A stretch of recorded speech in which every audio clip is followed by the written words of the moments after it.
Welcome to the Doc G Show, a radio show cluster. Without further ado, critics have said he has the face for radio and a voice for silent films.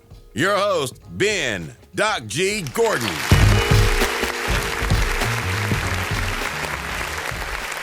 And we are on the air. Welcome to the Doc G Show. I am your host, Doc G. With me, as always, the one, the only, Mikey Maximus. Papa's got a brand new bag. Charette. Say what? Doc G, what's up, sir? Little James Brown reference, Mike. Yeah, I heard that. Word. I remember it. I know the song. Don't worry, Mike. Your hair's looking great. Listeners. Oh no, I got like a little cowl. I feel like I'm having good hair. You know, like I got through the. Like when you're growing your hair out, Doc G. I don't know if you remember having this, but like when you go from short to like a medium hair, there's like an ugly phase. Sure, you can't control it. Yeah, I feel like I've gotten through the ugly phase. Yeah. I feel like I'm on the other side of it now. Yeah, you Anyways. can't. Obviously, you can't. That's the problem. Is you can't control what's going down when it's in between. When it's short enough, you don't have to worry about controlling it. Exactly. But Mike, James Brown. You know what I thought of when I thought James Brown? I've never seen the biopic pic. Have you seen that movie? No, I haven't. Yeah, neither have I. Get on up. I was thinking about that. When I wrote that down earlier, and I was like, I'm going to introduce Mike with a James Brown. And I was like, I haven't seen it. And you know, this is, you can always tell how old you are by how you judge time. And the fact that in my head, when I thought about that movie, I was like, that came out just like, what? A couple of years ago? Yeah, a couple years. And then I looked it up and it was 2014. And I was like, okay, it has been 11 years. It's been a fifth grader worth of time. Yeah. I see. Okay. Oh, gosh. But, not horrible ratings, Mike. Not horrible. It was on Rotten Tomatoes, 80%. 80%. But you know why I aside from calling you by a James Brown nickname, there's also a connection to the current news, Mike. Oh. Yeah. Apparently, Diddy auditioned for the role of James Brown. Word. Yeah. That came up in his trial last week. Obviously he didn't get the part. Chadwick Boseman got the part. Gotcha. The old Black Panther. Right. And I feel like R.I.P. that was a good decision on their part. I don't see Diddy playing that, but no. Maybe, who knows? Maybe he would have surprised us. Doubt it. But apparently, somewhere during these auditions, they brought up in the trial, because they were talking to his former assistant, and apparently there was a poker game that went down with Leonardo DiCaprio, and Diddy won about $150,000 off of Leo. That came out. Say what? That came out in the trial this past week, Mike. And I was just like, man, what a weird trial. Yeah. But the important point, Mike, is I haven't seen the movie yet. So true. And that would have been my summary, regardless if I was the prosecution or defense. I'd be like, what does this all mean as evidence? I need to see this movie. Sounds like a solid movie. I should probably go see it. Chadwick Boseman, he's a killer. I mean, he was a killer. You know, he's an awesome actor, yeah. Yeah. And, you know, speaking of things, Mike, this is a stream of conscious. Speaking of things that I haven't seen, that I need to see a little bit of, I've been enjoying the introduction to summer. Been loving it, you know? But you know what I haven't got to see, really, that I could go for? What's that? Solid summer thunderstorm. Yes! You know, I haven't really got one of those yet. I mean, I know you guys don't really ever get them in Las Vegas. That's not really heard of. But of course, I haven't heard thunder in a long time. You're very familiar in Florida. You are aware. They are for sure. They're generally a pretty high occurrence, you know. And I'm not talking about one of those pop-up hurricanes we get a lot here, where like the sky turns black and the palm trees look like frilly toothpicks blowing in the wind, and you're like, oh, is the world ending? Not that type of thunderstorm. Nope. I'm talking the nice casual storm.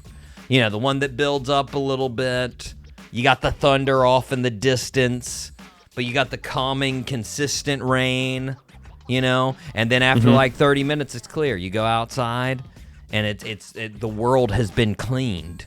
You got that rain smell out there. The steam is coming off. I miss that. Yeah. The steam is coming off everything. It's like 15 degrees cooler. You're like, oh, this is great, right? Yeah. That's one of many features that are awesome about summer. Yeah. Many features. Which, by the way, Mike, I had a friend that reached out to me. They were a little offended by my comments on Sunday and fall. Because listeners, if you didn't listen last week, we had top 3 days of the week, and I likened Sunday to fall. It's a similar process. And this friend of mine, Mike, was offended because, of course, they're a disgusting freak that's a huge fan of both. And they were like, how could you say that Sundays and fall are horrible? And I was like, because they are. That's the main reason. Now, I will concede to any listener out there and to any fan of fall and Sundays, it is conditional. It is conditional on your environment and everything going on around you, you know? Like any day of the week, any time of year can be awesome or crappy based on what else is going on, you know? So true. Because like back in the day when I was living in Miami, Sunday, me and my brother would go to South Beach. We would eat at our favorite restaurant, Presto's. It's a little Italian place right on Lincoln Avenue. Doesn't exist anymore. They got rid of it. Hasn't existed for like 12 years. But it's fantastic, Mike. And it was fantastic times on a Sunday, you know? And I'm sure there were even Sundays in the middle of November that were fantastic. Because it was still warm and awesome because it's Miami. Yeah. So I can see where conditions and environment will change your mind. But you know what, Mike? In summary of this complete tangent, I need to see Get On Up. You know? Yeah. Preferably during a nice summer thunderstorm. Ooh, that sounds nice. You know? Oh, yeah. Listeners, you need a nice summer thunderstorm. Yeah. This show is a nice summer thunderstorm. It really is. For your soul. Huh? Mike, are you ready to fire up the rolling thunder that is this show? Let's fire it up, Doc G. All 3 engines up and burning. 2, 1, 0, and lift off. Oh my gosh, Mike, we have a fantastic show.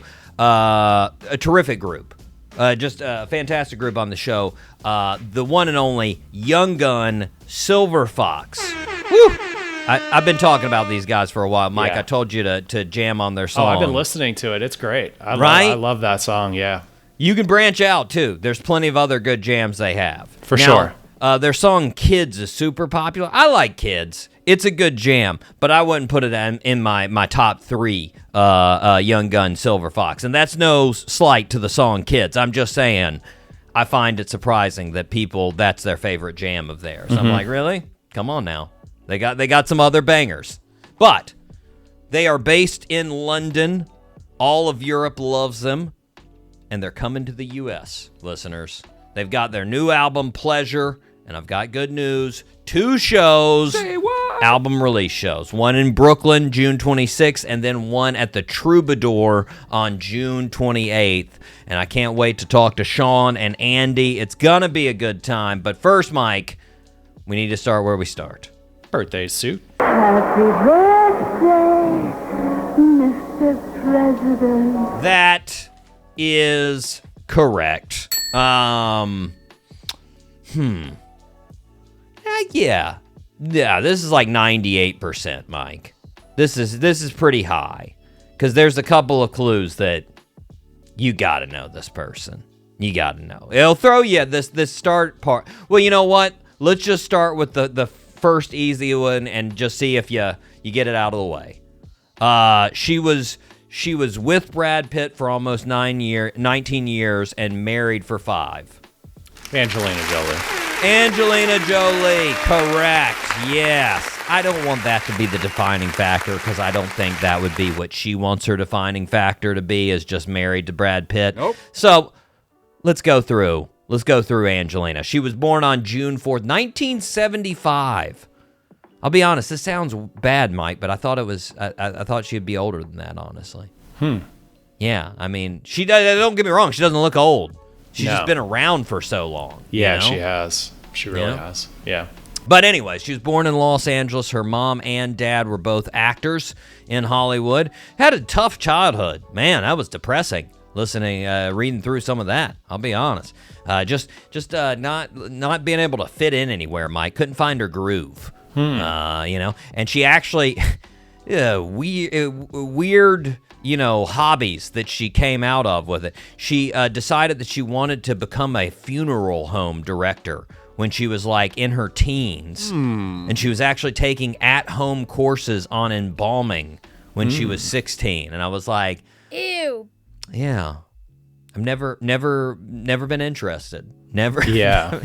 Never something that drew me in. She's got kind of a funeral kind of vibe look. I don't know, not vibe. Well, but apparently she's got a funeral. Yeah, no, she was pretty dark. Yeah, she's dark. I feel like she was dark until she got her first kid, and she said that. Like after she got her first kid, everything just sort of brightened up. Yeah. But anyways, her first leading role was Hackers in 1995. She reached superstardom when she was in Lara Croft Tomb Raider. She then starred in movies like Mr. and Mrs. Smith, Wanted, Salt. She's also written and directed movies like Unbroken, First They Killed My Father, and Without Blood. There you go. She has 6 children, Mike. 6 children. I saw something about her. One of her biological children there with Brad Pitt, Shiloh. She took away the Pitt and she added something else to her name. I didn't actually click on any of the stories, but yeah, there's something. Apparently Brad's not being a good father or something like that. I thought she was pretty well known before Tomb Raider for some reason. I thought she had another movie before that. But that was what really shot her up there. Okay. Yeah. I'm saying from stardom, Mike, to superstardom. Yeah. And also, I thought like Mr. and Mrs. Smith had come out before Tomb Raider, but no, that was way after. wrong. At least the first Tomb Raider, because there were multiple. There was like 2 Tomb Raiders. Yeah. 2. Yeah. Anyways, Mike, did you see any of them? I have not seen any of them. No. No, I didn't see any either.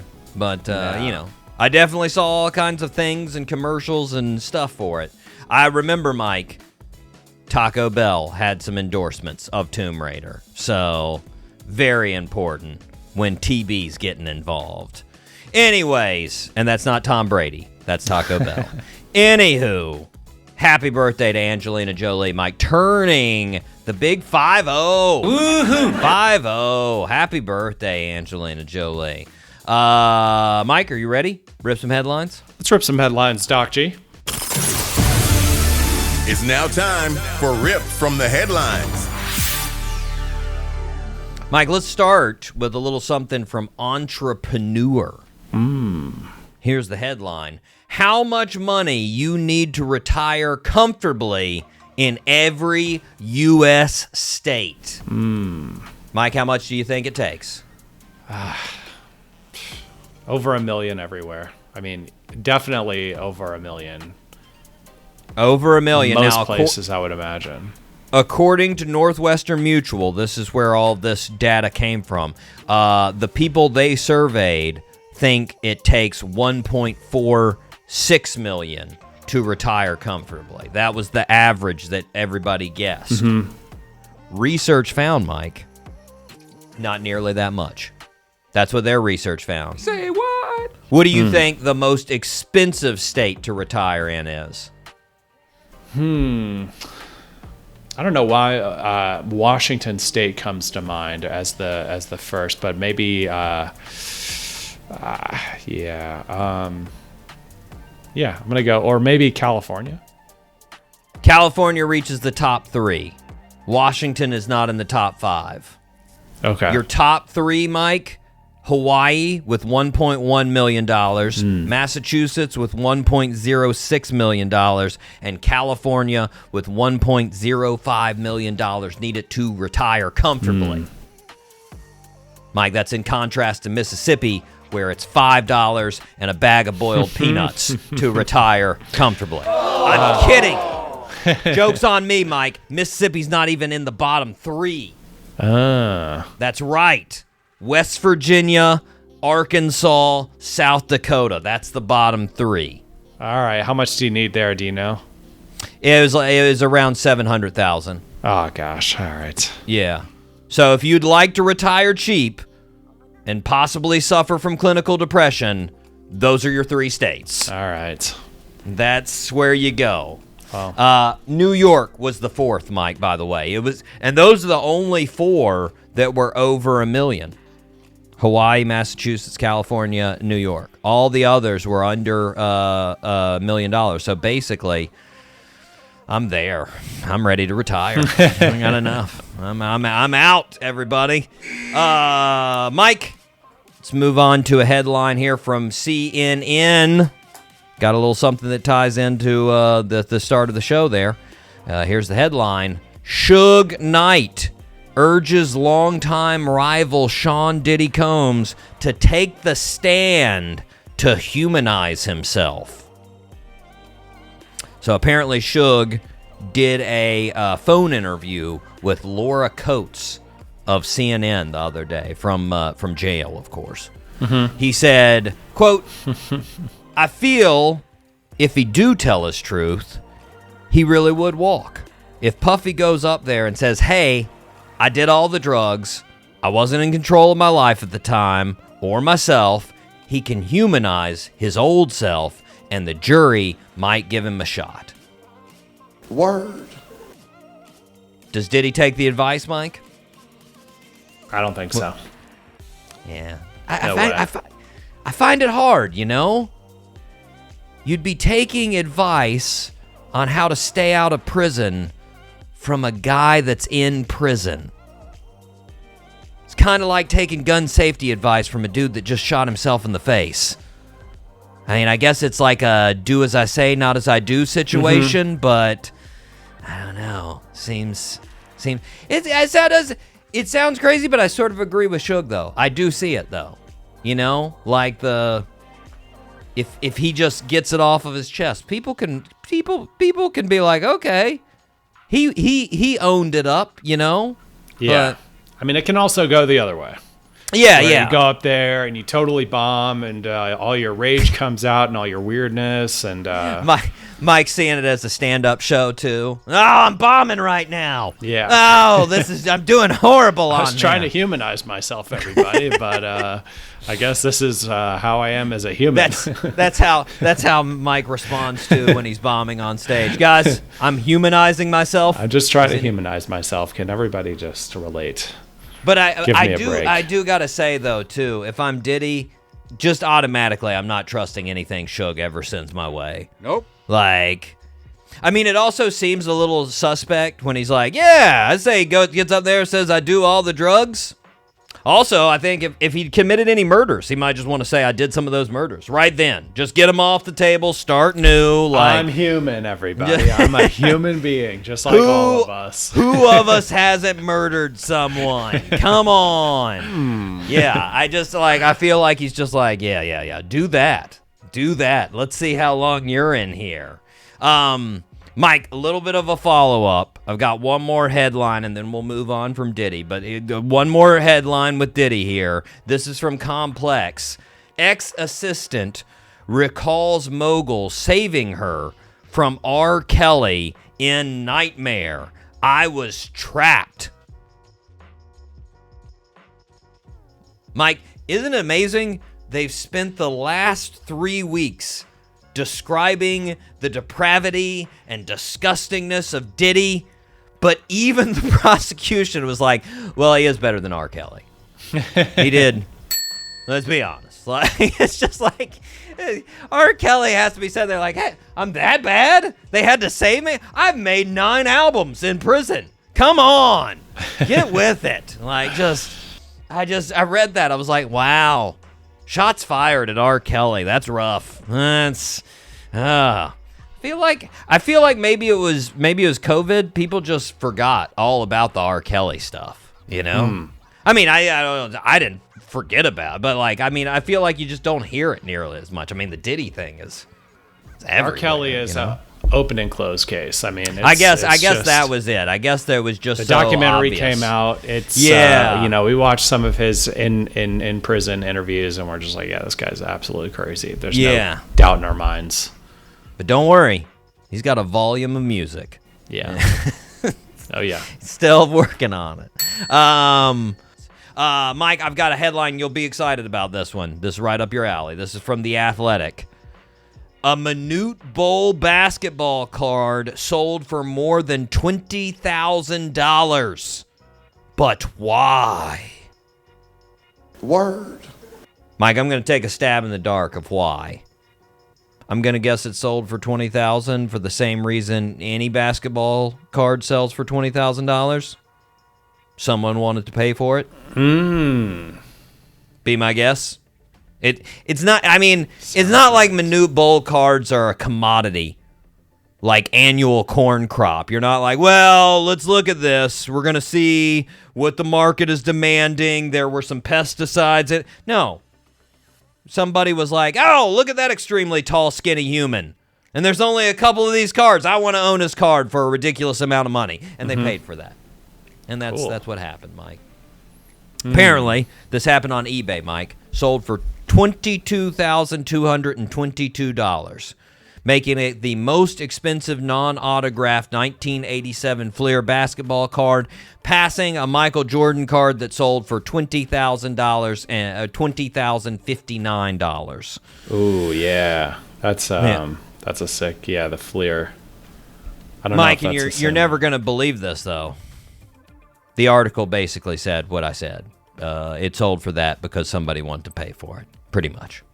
Yeah. And it's rarity, Mike. That's why it sold for that. Apparently, there's only been like I think they said 2 ever verified 10 PSA 10 Minute Bowls. Which I'm just like, that always gets me, Mike. When something's expensive strictly because it's rare, that I'm like, so?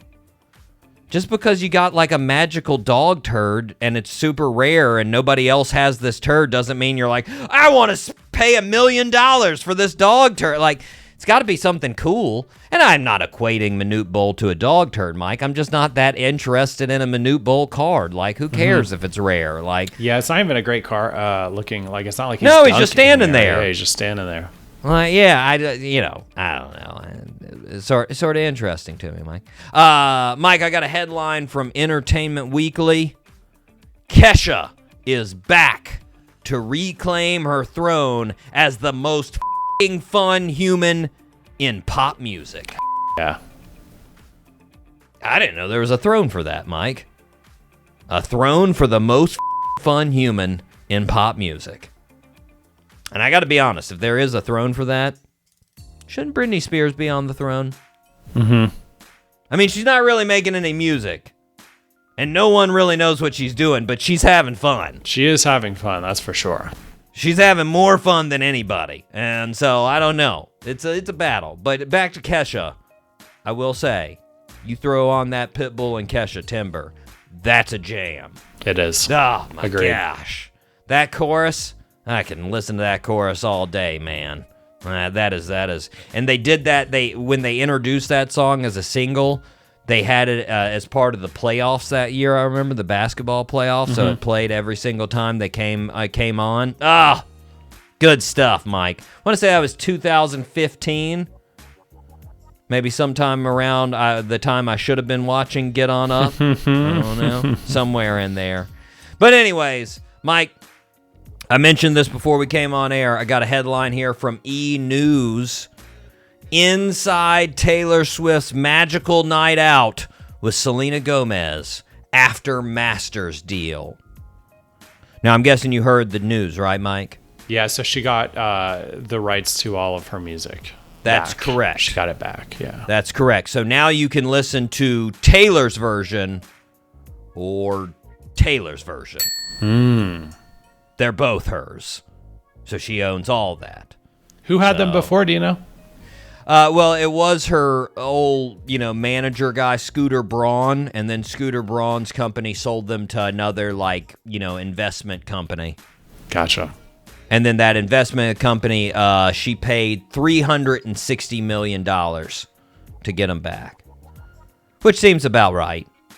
Some people might be like, oh my God, that's insane. But I mean, when you look at it, Queen, the musical group Queen, they sold their entire catalog for $1.23 billion a little bit ago. So, 360. Who did Michael Jackson? I always think about Michael Jackson. Didn't he buy somebody's full catalog? He bought the Beatles. The Beatles. He bought the Beatles catalog, which, holy crap.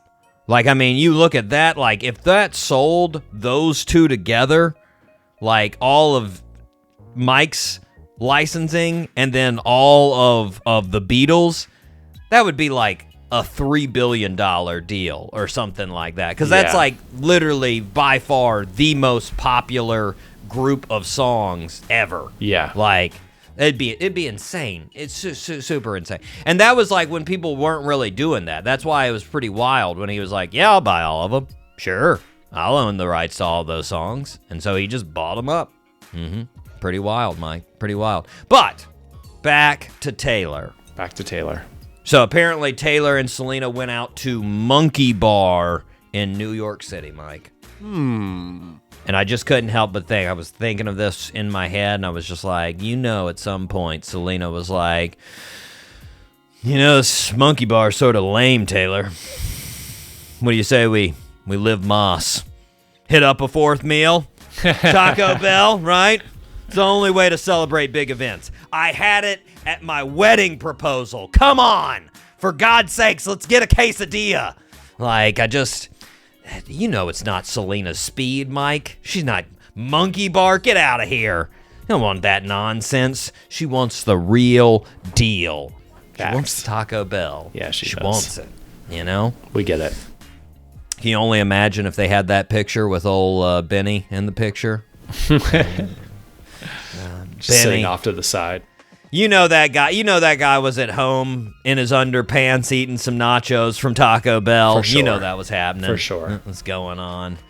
Oh, Mike, I got one. This is, we're going to move on here. Going to move on to People. This one I saw, and I immediately, several things about it. Anyways, here's the headline. Haley Steinfeld and Josh Allen's star-studded wedding guest list included Larry David and several football players.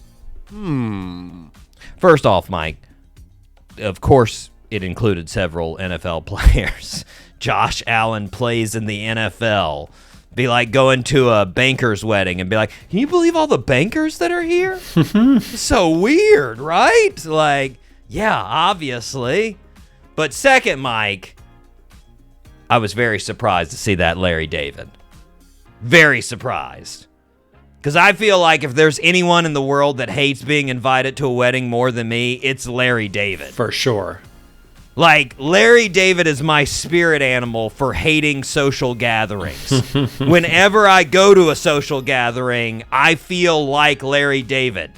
The music comes on from his show when I walk into a wedding. Just oh, God. It's just, I can only imagine. And I saw the pictures, and it looks like he was irritated the whole time he was there. But then again, I don't really know. That's his default look, right? Yeah, I was about to say, I don't really know if there's a time that he doesn't look irritated. So, but still, I was just like, man, out of all the people, I feel like he would have just given an excuse. Oh, I'd love to. Actually, I don't even think he'd give an excuse. He'd just send back a response of I got to be honest with you, I don't want to come. He'll just say no, Larry David. Yeah, yeah, exactly. I'm very surprised. I was like, man, all right, I guess he owes Haley Steinfeld something, or either that or he's a huge Josh Allen. I don't know. Anyways, Mike, we need to take a break. We are going to be right back here on the Doc G Show.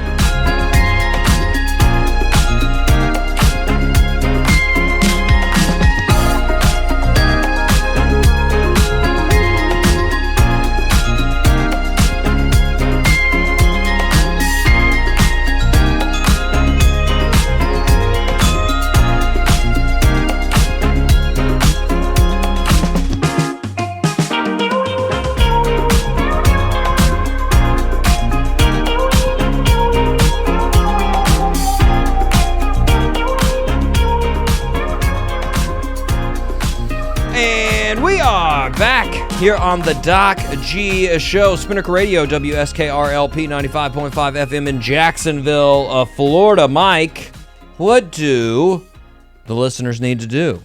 Well, Doc G, if the listeners feel like the show is a positive way to waste their time, they should please subscribe to the show wherever they get their podcasts. We are on Spotify, YouTube, SoundCloud, Sirius, Pandora Plus. Please subscribe to the show. It's a cost-effective way to support the show. And listeners, if you are feeling extra generous, please leave us a 5-star review. Amen. Mike, let's thank the 5-star listeners. Here we go. Shout out to Richardson, Texas, Winfield, West Virginia, Biloxi, Mississippi, Tulsa, Oklahoma, Peoria, Illinois, Katy, Texas, Toms River, New Jersey, Olive Branch, Mississippi, Asheville, North Carolina, Los Angeles, California, Spartanburg, South Carolina, Athens, Georgia, Baton Rouge, Louisiana, Chicago, Illinois, Fort Lauderdale, Florida, Columbus, Ohio, Falkenstein, Germany, Jacksonville, Florida, Columbia, South Carolina, Genoa, Italy, Richardson, Texas, Barcelona, Spain. Mike, I just said Richardson, Texas, even though it's at the top, because that's where it normally is, and I switched those locations. I'm so used to saying it, I was just like, that's where Richardson, Texas goes. Even though it's not in front of me. I'm looking at the list, and I just said it anyways. Ridiculous. Anyways, Radford, Virginia, Gainesville, Florida, Frankfurt, Germany, Fort Worth, Texas, Boardman, Oregon, Phoenix, Arizona, Anoka, Minnesota, Ashburn, Virginia, Piracai, Brazil, San Diego, California, Dublin, Ireland, Boynton, Virginia, and Barcelona, Spain. Woo! Mike, I knew I shouldn't have just thrown those cities willy-nilly in there. I thought I would switch it up to give a little variety. And it was too much variety, Mike. It's too much variety. So true. Regardless, all of those places. I think, where was I getting a lot? Boardman was really pumping them out this week. So shout out to Boardman. Thank you, Boardman.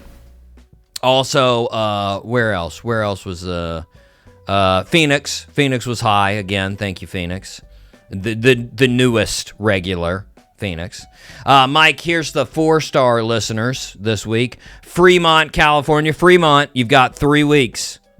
3 weeks, you stay on that top 25. You'll be a regular Fremont. Atlanta, Georgia, hot Atlanta. Shout out to Atlanta. Queens, New York. Shout out to Queens. Oh, I forgot to mention, Mike. Los Angeles. That was the biggest of the regulars there. Los Angeles was killing the listens. Killing the listens. Thank you, My LA. goodness.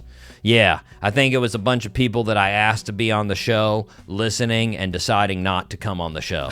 You know, a lot of people just being like, "Ooh, yeah, I'm not interested." But hey, but you know what? We'll take the listens any way we get them. So thanks.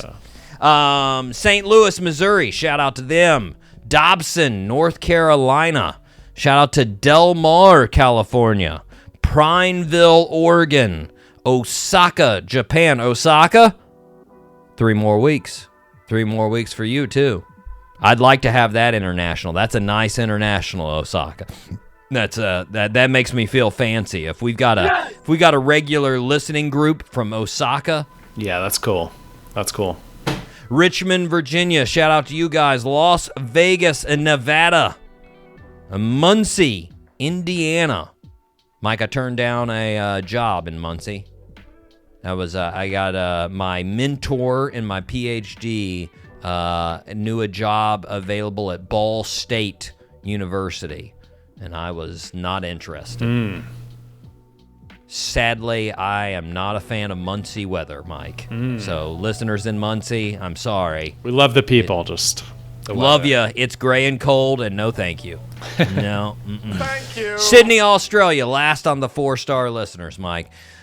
Mike, real quick before we go to break, I did want to say I feel like I was attacked on Instagram the other day. By Instagram. Word. So I went on Instagram to check something on one of our posts. Actually, I was going back to the old where I mentioned AI being Allen Iverson. Yeah. By the way, it was 3 years ago, just so you know. 2022 when that went down. Anywho, when I went back and I was on our page, while I was scrolling through the page, a little notice box comes up. In the little notice box, I was like, now you can hide view counts on your reels. And it had like a little go to settings. And I felt a little attacked. I was like, are you saying I want to hide? Is it that sad? It's like, hey, loser, you might want to get rid of those. I'm just saying. People are starting to talk. Like, I was just like, I feel viciously attacked here. Come on, man. But Can we also hide the like counts? yeah, they were just like, as a matter of fact, you might just want to hide everything. Just don't put a post up. I was just like, come on, man. Give me something supportive, Instagram. Anyways, Mike, thanks to all the listeners, because we got some, and we appreciate every single one of them out there. And if you could increase the views so our views aren't as depressing, that'd be nice too. Then we'll start to show them. Yeah. Mike, we are going to take a break. We are going to be right back with the fantastic Young Gun, Silver Fox, here on the Doc G Show.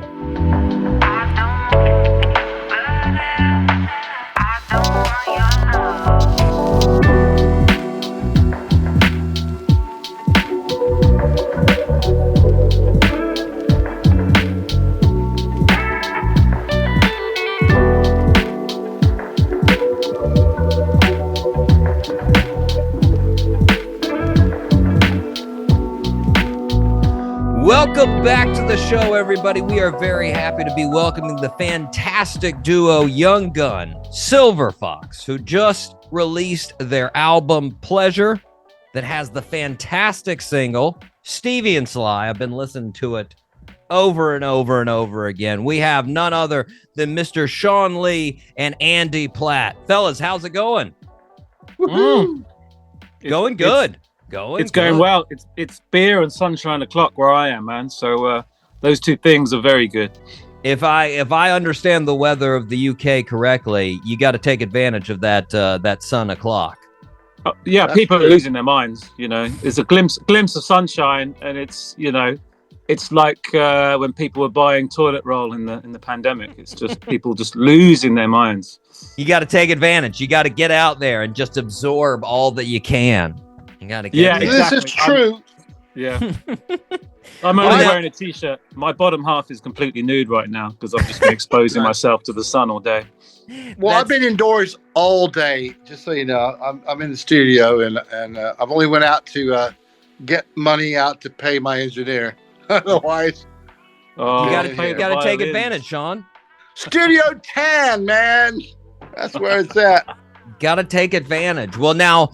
It's pretty wild. I mean, looking at your guys' career, the trip that both of you took to make this album, like once we get to Pleasure, like everything that came apart. I mean, you guys literally grew up worlds apart. For the listeners that don't know, Shawn, you grew up in Wichita. Yep. And Andy, Kansas. You grew up in Hong Kong. That's right, yeah. So, Shawn, I mean, first with you, you started playing guitar when you were 10.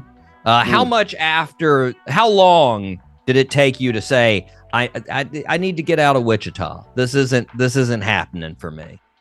I guess I really started to think about that. I tell you what, when I was 16, I said I'm going to move to LA and become a professional musician.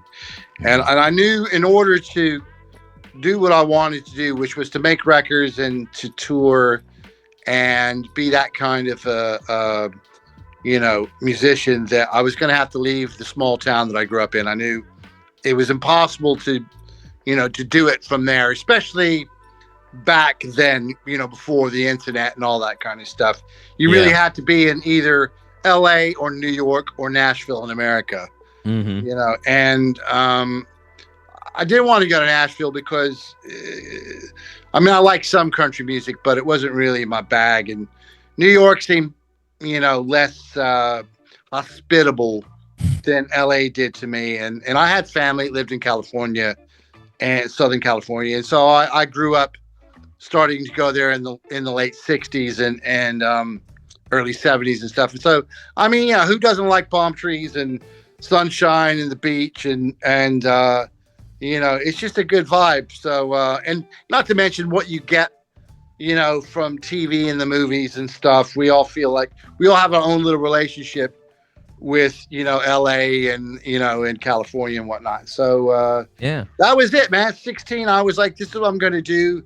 And it took me like a long time. It took almost 10 years from the time I decided to leave that I actually did. And that is a long time I was packing. 24. And it felt like, oh man, I'm getting on. I'm just getting started. Yeah. And it felt like I was kind of playing catch up a little bit, and seeing other people, kind of feeling like I was getting passed by a bit and feeling the pressure of time, like, oh, if I don't have a record deal by the time I'm 30, man, it'll never happen kind of vibe. And that was a real thing, because the industry makes you feel like that too. But, in the end, success, the kind of successes that are happening now are things that came much later in life. And if I'm being honest, I'm quite happy about that. Yeah. Yeah. Well, Andy, like I said, you grew up in Hong Kong. When did you start singing? Was there like with Shawn, was there a immediate moment that you were like, I've got to be a musician and I've got to head to London or any place like that? Yeah, well, I was always the black sheep in my family. I come from a family of doctors. They're all doctors.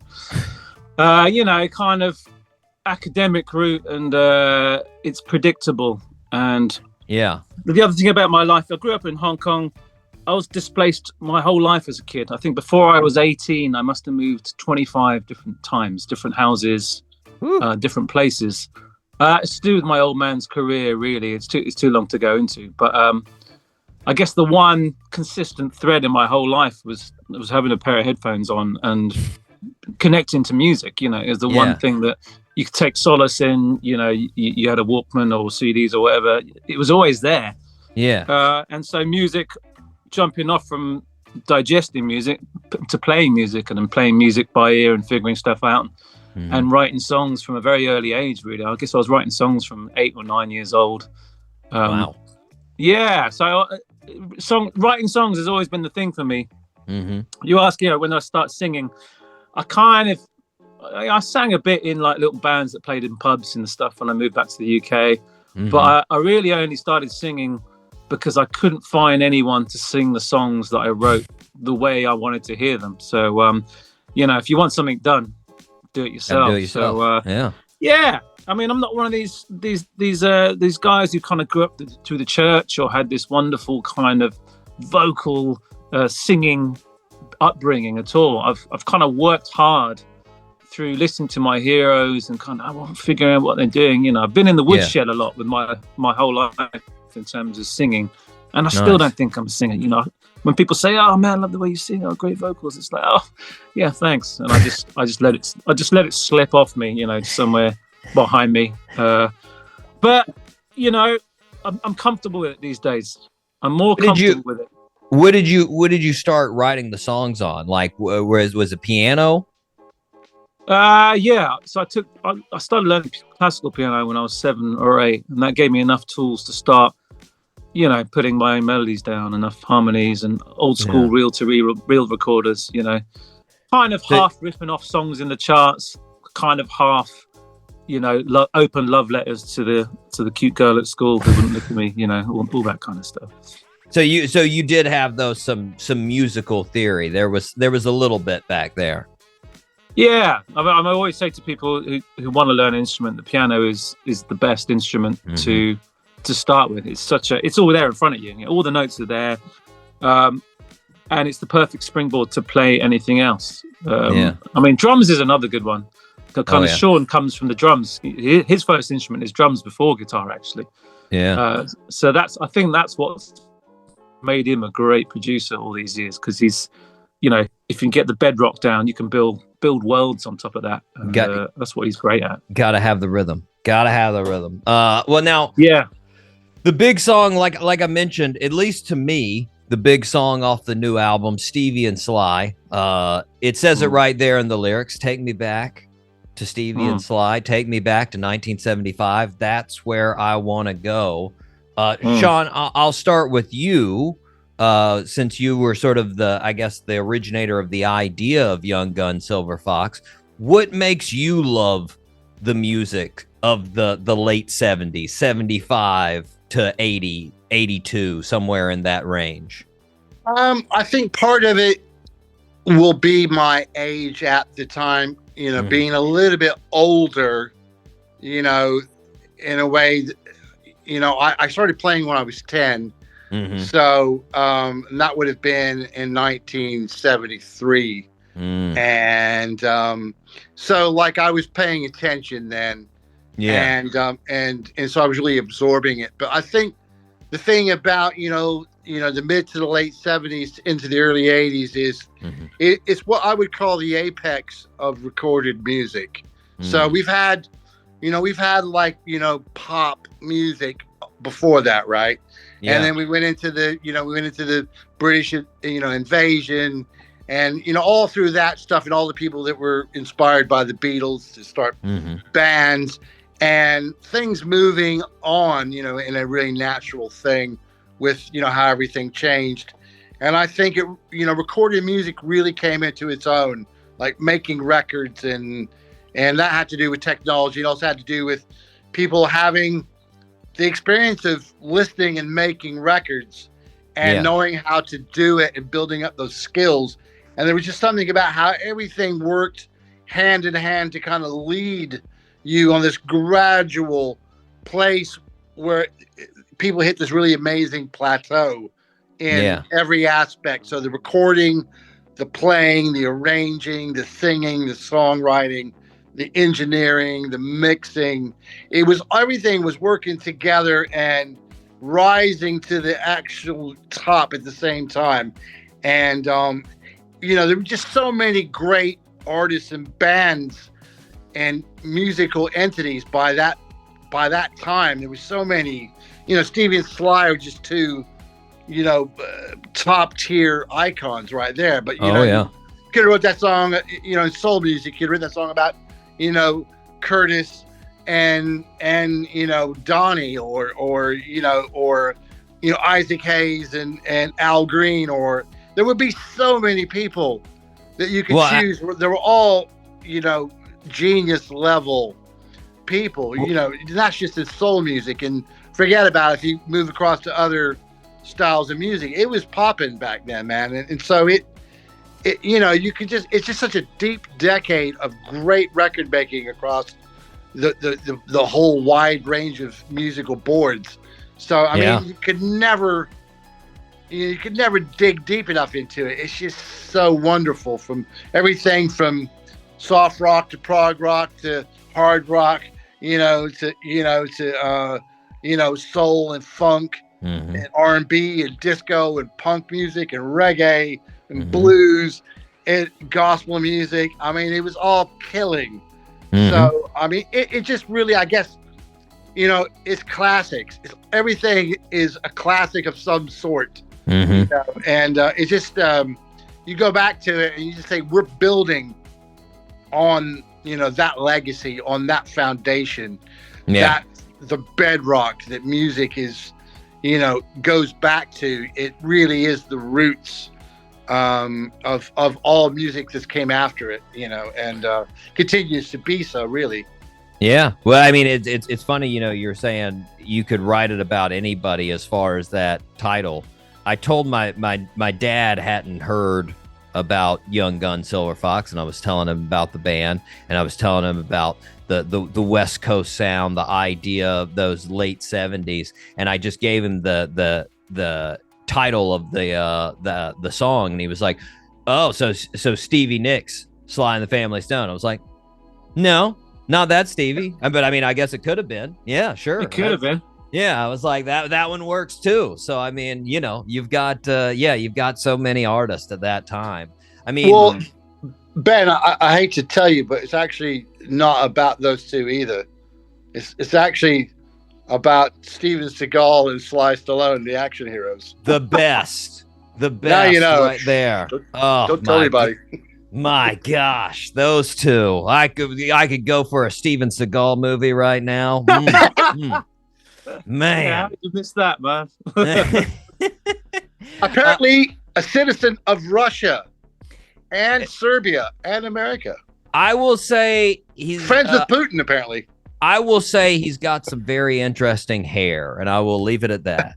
He has some very, if that's what you call it. It's very interesting. It is, he has, Anywho, Andy, the time period that we're talking about as far as like the 70s, they had already passed by for you growing up.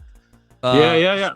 So once you and Shawn started working together, was there a lot of like you going back in the files and like Shawn showing you a band and you going, "Whoa, what?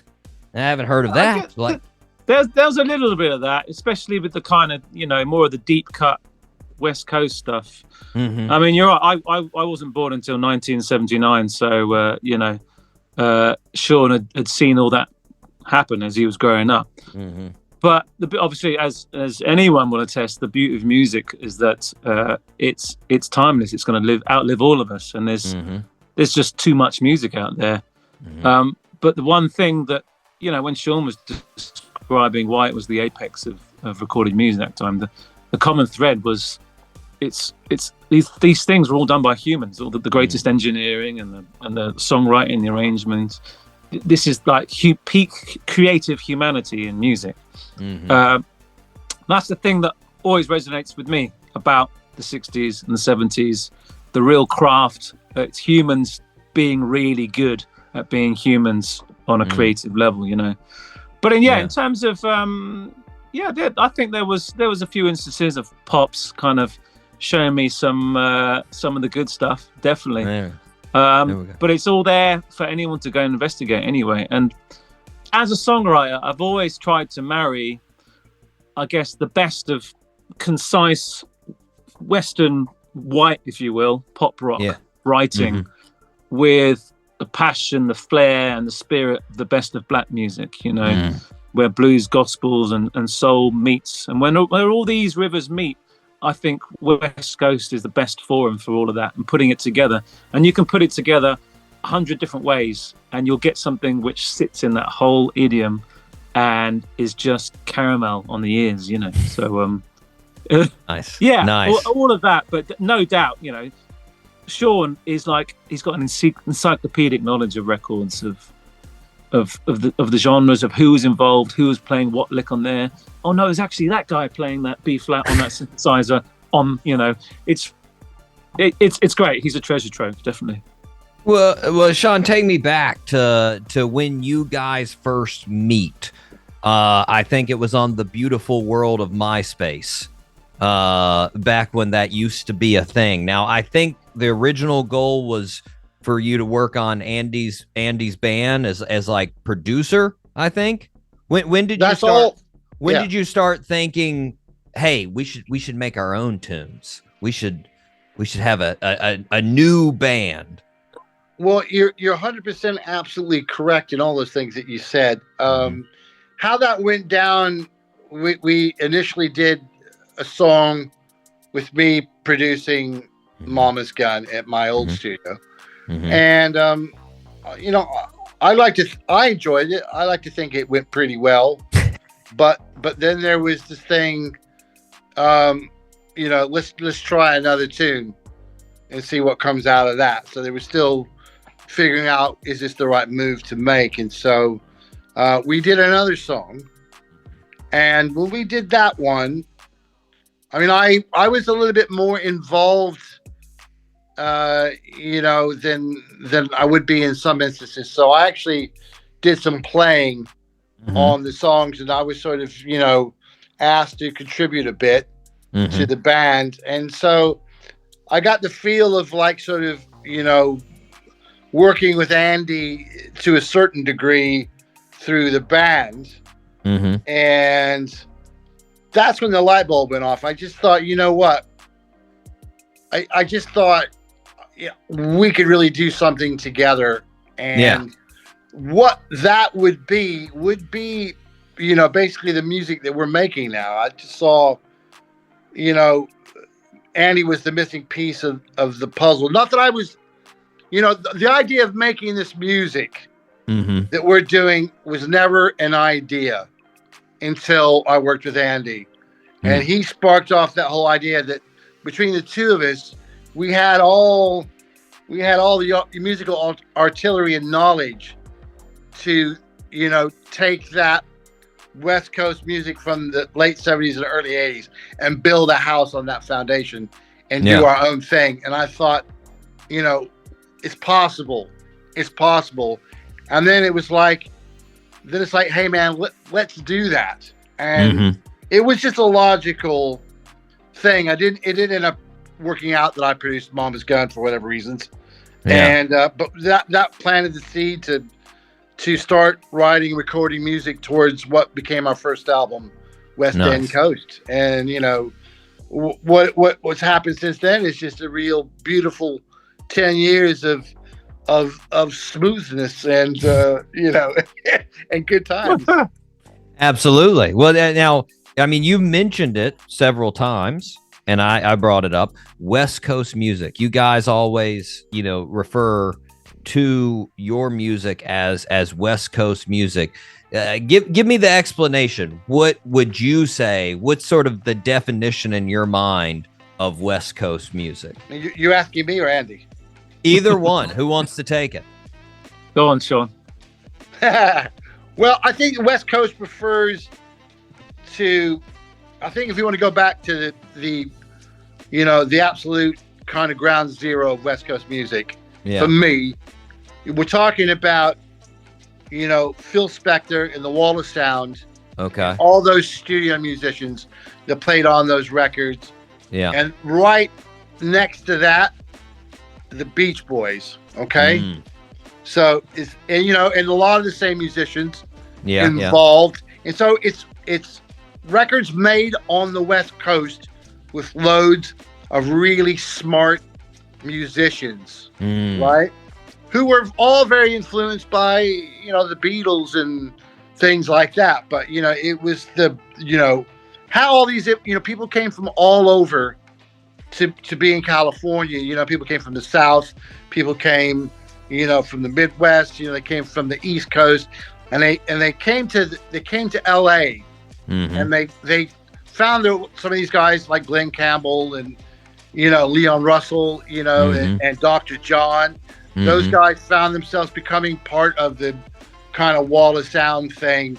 And it's that kind of thing how musicians who played on records that made records sound good then transitioned into being artists and making their own records like Glenn Campbell did, like the guys from Toto did, how Larry Carlton did, Ray Parker Jr. There's so many examples of that. And it kind of like was this bubbling of musical greatness, and it just sort of like you had all these records being made with a lot of the same people involved, which kind of made a sound, and blended all these different kinds of music. So you had, as Andy mentioned earlier, you had where black music kind of met, guys that were, more schooled musicians, and so the advanced,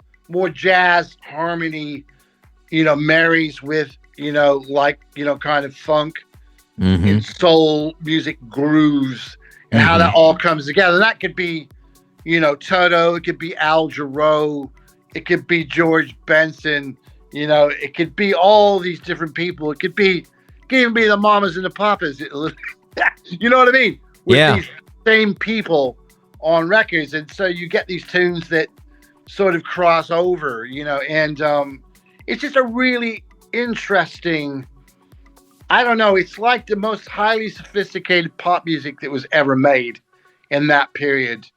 And, you know, smart chords, interesting harmonies because the chords were more advanced, you know, really nicely produced records with great players who had great feel and great musical sensibilities. And they were smart musicians and they were technical, but they were able to take that and simplify it into a hook or a part that made a song great.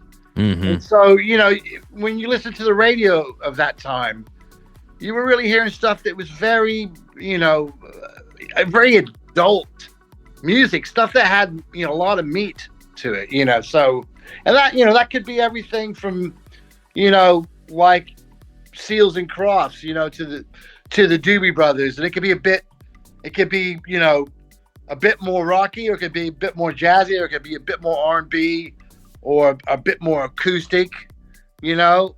It all kind of fits in there. You know, everything from America and Seals and Crofts, you know, right through to, you know, Al Jarreau or even Michael Jackson with Off the Wall and Thriller. They're still part of that legacy. And I think also Steely Dan was another thing that was another piece of the puzzle, which things kind of, you know, rocketed off of that launch pad. Well, what I'm hearing is this. I mean, like, sort of the main carry through is you've got pop music that, on its surface, sounds extremely melodic and extremely listenable to the entire public. Yeah, but it's got layers. It's got a whole bunch of layers. It sounds lightweight if you want to look, and you know, in background music if you want to, but if you want to look under the lid, it's got a lot of information and a lot of substance to it, and that's kind of what makes this music great. It's a musical context that's great to work in because it works on so many different levels, and it's so satisfying because of that. Well, now, real quick, as far as the West Coast sound, when you actually got out to the West Coast, Shawn, was it what you had experienced? Was it what you had in your head as far as that golden era, or were you a little let down? Well, I was kind of coming in on the tail end. Right. It had already apexed, and you're talking about. You know, if we're talking about like from once you got to the mid '80s, you know, you had MTV, which completely changed the game.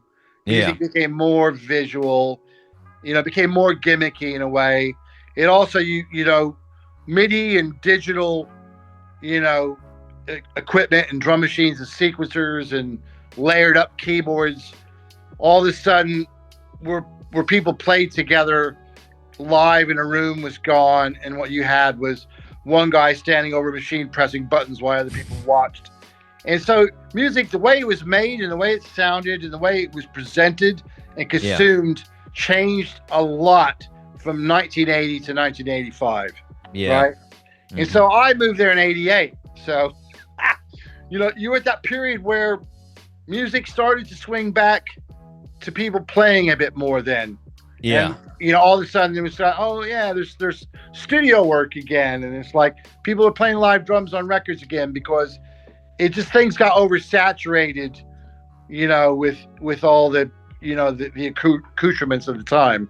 Yeah. And people were looking, you know, we're also coming down to the end of a decade, which is moving into whatever that next thing is.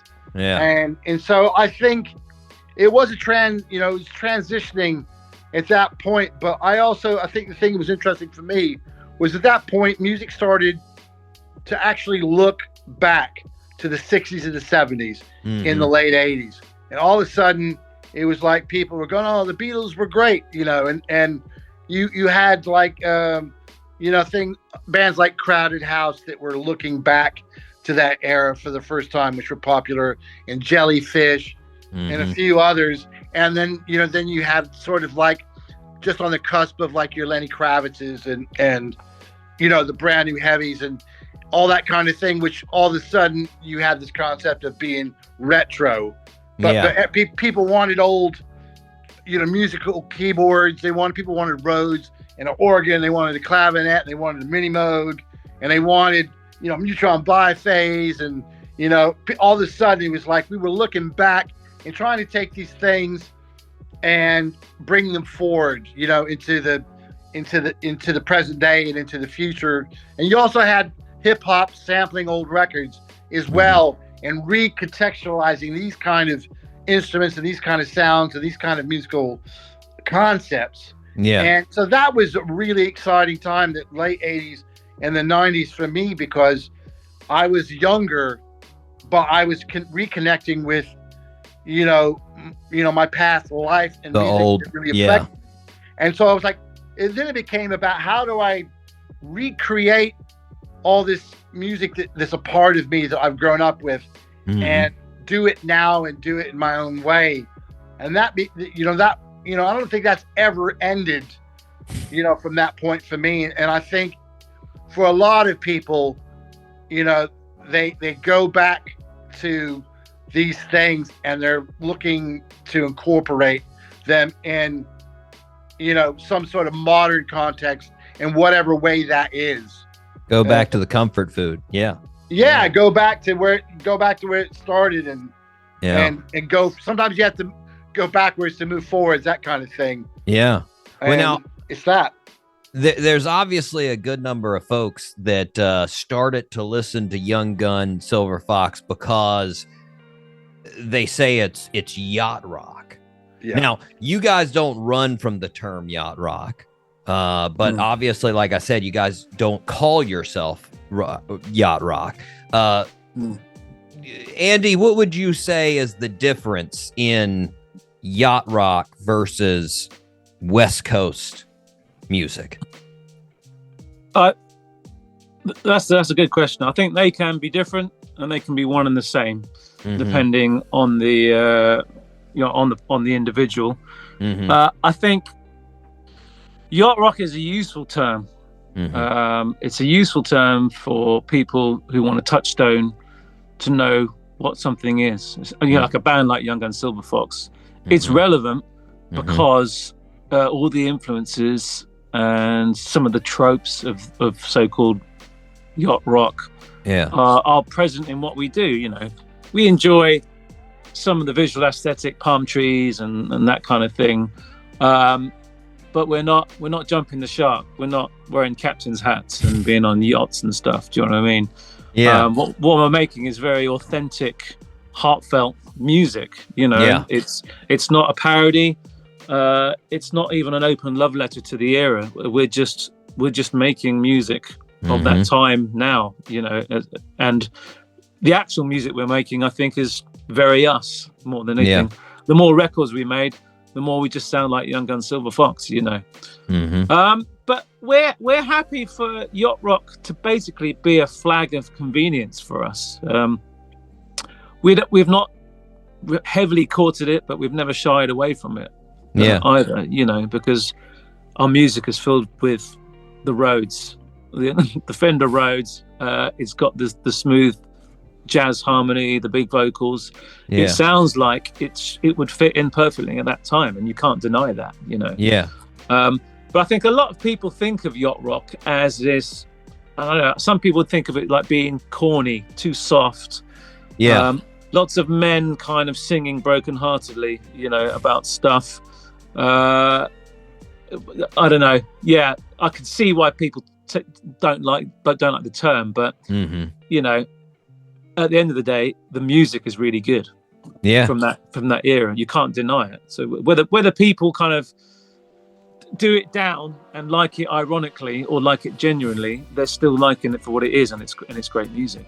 Well, I don't know if you guys caught the HBO documentary they just put out there. I think it was last year on yacht rock. I saw it. Steely Dan is not a fan of that term. I can tell you that coming out of that documentary. That's for sure. He does not want to be associated with. They do not want to be associated with yacht rock. That is. Yeah. He gave permission for them to use 8 songs in this documentary, though. Doesn't mind the music being used. Yeah. If there's a paycheck with it, sure, go for it. Go for it. And I'm sure there's a whole swathe of younger generations who've got to Steely Dan via that term yacht rock. So exactly. Swings and roundabouts. And I would say, to me, I don't know about you guys, but I would say, like, when you look at Steely Dan's catalog, definitely not all of those songs to me match yacht rock as far as what in my head I would have as far as yacht rock, because like a lot of them are just soft rock of the 70s. Some of them are like R&B songs, so like it varies. Well, it's funny. I think yacht rock in the way that it's judged now is that it's not the particular songs are yacht, but albums and artists aren't yacht because they did different things. So it's kind of judged on a song by song basis. And obviously, your Kenny Loggins and your Michael McDonald's might have more songs that are certified as being yacht rock. But, some of this stuff would be less so anyway. Yeah. And so, I think it's probably only a real small, list of albums that would be considered to be yacht rock albums, where every tune sort of like could get onto the boat. You know what I mean? Yeah. Maybe like, the Robbie Dupree album with Steal Away, is pretty consistent on that whole vibe, on the record. But I can be honest, I think our records are probably very consistent in sound, and musical content, more so than a lot of those records back in the day where they might have been like a little, like if you take a record like Minute by Minute by, the Doobie Brothers, or even any of the sort of McDoobie era with Mike McDonald. I mean, it would be like Black Water is like, ain't making it on the boat. You know what I mean? No. But then like whatever Minute by Minute is, like really different, style wise, you know what I mean? Yeah. Oh yeah. On the same record. I mean, I see it a lot on, there are a couple of Eagles songs from, the long run that make it onto yacht rock playlist, but there's no way you're saying the Eagles are a yacht rock band. No. It's always it's hit or miss. There's all kinds of terminology that sprung up since the advent or the re-advent of yacht rock. Anyway, you get terms like yacht adjacent. Do you know what I mean?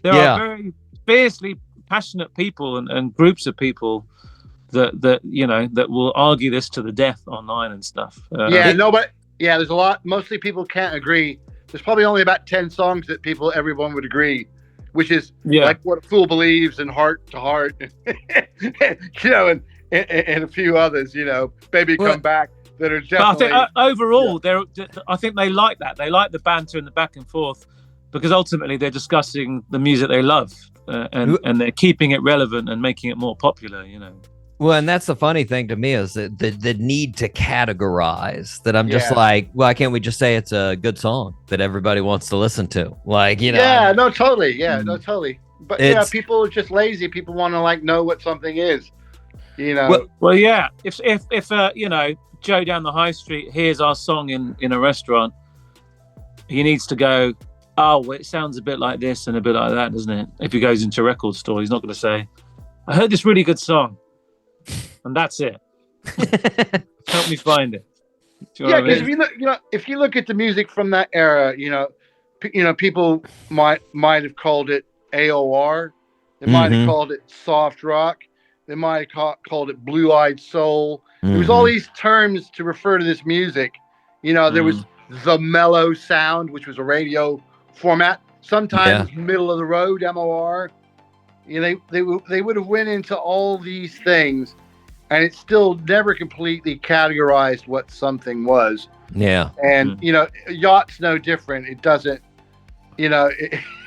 Every category will be slightly unconcise, and it's just a broad term to lump a bunch of stuff into. And like Andy said at the very beginning, it is somewhat useful, and it points people into a direction, and we don't get caught up in the politics of it. We're happy to be like modern purveyors of this sound, and for people that are fans of the yacht rock nation and all that stuff, to be the poster boys for that is works for us, is good. And we love those records too, but we're also doing our own thing, our own way. And I certainly don't agree with everything that I see in terms of people arguing what's yacht and what's not, and that's an eternal struggle. I mean, some of it's subjective and some of it's less so, but whatever, man. None of us are grumpy about it like Daryl Hall or Donald Fagen. I think it's pointless to hate on it, because it really does come from a loving place. I mean, sure, it was a bit of a joke, but it was a loving joke, and the love behind it is love. Yeah. For whatever reason, it's still love. And it's out of your hands, whether people associate you with yacht rock or whatever, it's completely out of your hands. So why be pissed about it, Yeah. What now? I'll give you guys a couple of minutes to think about this. I'll leave this for like the end of the interview. But since we're categorizing, and since we made it as far as West Coast music, that's that's the title of your music. Think about who you would have as your top 3 West Coast music artists. Think about that. We'll come back to it, but in the back of your mind, I want those top 3 West Coast, the people that make it most consistently West Coast music. Now, you guys are getting ready to do a couple of shows for the new album. The new album release here. You've got a show on the 26th in New York at the Brooklyn Bowl, and then the 28th at the Troubadour. Now, Shawn, I'm guessing somewhere along your career, somewhere at some point, you've played the Troubadour. Is that correct? That is correct. I think the first time I played there probably would have been, around 1991, probably. Now, as much as the Troubadour, as much history as the Troubadour has, so many crazy, amazing performances there. Do you get a little extra magic when you're playing at one of the temples of West Coast music, in my opinion? Yeah, definitely, man. Yeah, definitely, without doubt. If you the very first time that we played the Troubadour as Young Gun Silver Fox, it felt like a moment. It felt like, in Shawn's words, we were bringing this music back home. Nice. And to be in Los Angeles, amongst the palm trees and the sunshine and everything that LA and California are. Yeah. It was a sweet moment. Yeah. And it's a place that we've continued to love to go back and perform, We've only ever played the Troubadour when we've gone to LA. So, and we're coming back again. It's only right. It's only right. Well, now, this may blow some of the listeners' minds here, but this was, if I read this correctly, this was the first album that you guys made together in person. Like, instead of just sending back tracks back and forth, this was the first one of just together. It seems like it'd be a lot more fun to write an album like this, to make an album like this. Well, we've both got studios. We like being the lords of our domain. Shawn lives in London. I live about 2 hours north of London, out in the countryside. And we just kind of fell into making music like this in that way. And it seemed to work, you know. 1, 2, 3, 4 albums, and we've got under our belts, and it's like this works, you know. Let's keep doing this. However, you know, when it got to considering this 5th record, about a year before we got together in the studio, we'd done a couple of tracks, and I certainly I just couldn't see what this record was meant to be. I couldn't. We'd laid some breadcrumbs, and they were leading me to question marks. And so, cut to last December, we got back off tour in Europe, and we realized we had maybe 5 weeks until the album had to be delivered. we had like 2 or 3 tracks. So I just said, look, let's just turn it on its head. Let's not do what we always do. Come up to my studio, and we'll just get it done, man. Get it done. So Shawn, there were 4 days in total, basically, when we got the record done. Wow. Two batches of 2 days, and it was just focused music making, cutting straight to the best ideas, but not pushing it. It wasn't pressured.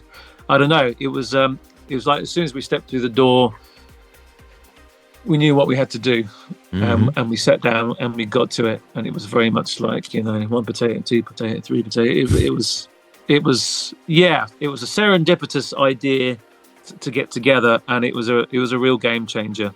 And we you know, the first 3 tracks on side A of the record we did in 1 day. And well, I heard Stevie and Sly took like a couple of minutes. Yeah, it was the first thing we did. Yeah, like the DNA of the whole track. A couple of minutes. We'd got the arrangement, the key, the constituent parts. We knew what it was going to be, and then in the next minute, Shawn was on the drums, laying the kit down for it, and we were off. You know. Well, now in your experience, and I've heard this from a lot of artists, but in your experience, are most times when you have a song, like most of the best songs, do they come out the fastest? Do you sort of see the creation of your best songs usually quicker than any others? I would broadly tend to agree with that. Yeah. That when stuff comes quickly and you haven't labored it and you haven't contrived it, it's got an honesty and emotion, and there's a reason for why that's dropped into your lap there and then. Yeah. Definitely true, I think, for the first few sides of this record. Obviously, there are songs that gestate for months or years. You know, on the last Young on Silverfox record, there was a half a song and a lyric idea that I had since 2001 that made it into a record, you know, just under 20 years later. So there's always an exception to the rule, but broadly speaking, the stuff that sounds inspired and inspiring is the stuff that just pops out, I think. Yeah. Well, now, but going back to what we were talking about earlier, as far as West Coast music having those layers, seeming simple on the surface, but having layers. I was really impressed. I was watching a video of you guys talk about it, as far as Stevie and Sly, and how you did the bottles. You played the glass bottles as far as the sound. And like, I don't think a listener would necessarily hear that. One, I don't think any of them would be thinking analog right off the bat and just saying, oh, I'm sure they've got glass bottles out. But two, you know, to actually put that extra layer in there, like, I'm guessing, Shawn, you are constantly looking out for things to add that are extra percussives on there. Yeah, that's true. I mean, if you came to my studio, I have an enormous collection of percussion instruments, and some of them are, found things or things that I've janked together, or I have bottles in the studio. You know, I've got like about 4 or 5 different bottles. Because that's something. That's another thing. You know. Yeah. But a lot of the times these things come from, you know, a very, you just look at something and go, oh, what about that? Or you just reach over, you hit something, and it could be the wall, it could be a chair, it could be anything, you know what I mean? You go, and you know, every now and again, that thing that's just a really arbitrary, you know, in the moment kind of thing, every now and again, those things not only work, but they're magical. Now, other times it's like clank, clank, clunk, clunk. No, you know, but one time, you know, one of those kind of things will add magic to a track and give it a really special thing that didn't exist. And it could be a really small thing, but you know, I think the only way those things happen is having around and also just being really sort of open-minded to possibilities of things in the moment. You know, it's not like thinking, hey man, when we do this thing, I'm going to do this thing. You know, I got this idea to use this cardboard box played with a spoon. You know, it's not like that. But if there's a cardboard box in the corner, you see it and you see a spoon. Hey, wait a minute. You know what I mean? It's that stupid. I see a screwdriver right here, and I'm like, oh, what can I do with a screwdriver? What you know, what happens if I hit this guitar with a screwdriver? You know, and then sometimes that's the shit. Other times it sounds like you're hitting a guitar with a screwdriver. Spontaneous creation. Yeah, and you know, there's that just kind of thing of being in the moment and being loose, and being like highly, you know, being suggestible. You know, that people, something could make you do something that you would normally do. Because you're gullible. You're gullible to try something completely out of the box or something silly or something stupid. Just to explore for a second. Yeah. See, is there anything there? Whereas a lot of people are too serious to do that. They're like, oh, what are you doing? Oh, you know, stop that racket. Where you going with that? We got serious business. Well, then also to be able to go back and listen to it and have that, like you were saying, so have the ear to go, oh, you know what? No, that was stupid. Or to be like, no, that we got to keep that. Like, because I feel like some people get creative and get so spontaneous, then that's the thing is they leave anything, and you don't have an actual, you know. Yeah. That's the danger. You got to be like. That's why like having a producer's head is a good thing for me, because I can be really analytical and critical about something that I played and be like, oh, that's not right, or you know what I mean, and just be like you know, not be like hurt to cut my own self off at the knees if that's what's right for the track, you know. So you know, I think it's about like being a kid. Keeping that kind of childlike idea, which is essential to being creative, that you have when most people have when they're younger. It's like we learn stuff, but we need to keep the child alive and be able to just discover stuff in that kind of enthusiastic, open-minded way. Yeah, and it really does pay off dividends if you're able to coexist with the child in you, and then also be a grown-up where you need to be. Yeah, for sure. Well, now you guys after the 2 shows in America, you've got some European shows, but you've got a US tour coming in the fall, correct? Yeah, that's right. Okay, all right, and that's gonna be multiple states. We're gonna be going around country, the whole country. I can give you the latest. It shouldn't change much from this. Okay. Yeah, we're going to be hitting New Jersey, Philly, all right, Boston, Miami, Alexandria, Raleigh, NC, Charleston, Atlanta, Nashville, Columbus, and Chicago. Okay. So we're getting to the Midwest. Okay. Yeah, nice. Yeah, and there'll be a separate extra tour, I think, that we're looking to book on in the West Coast, just the whole West Coast run, maybe in January. But those dates are just read out. Yeah, that's looking pretty solid.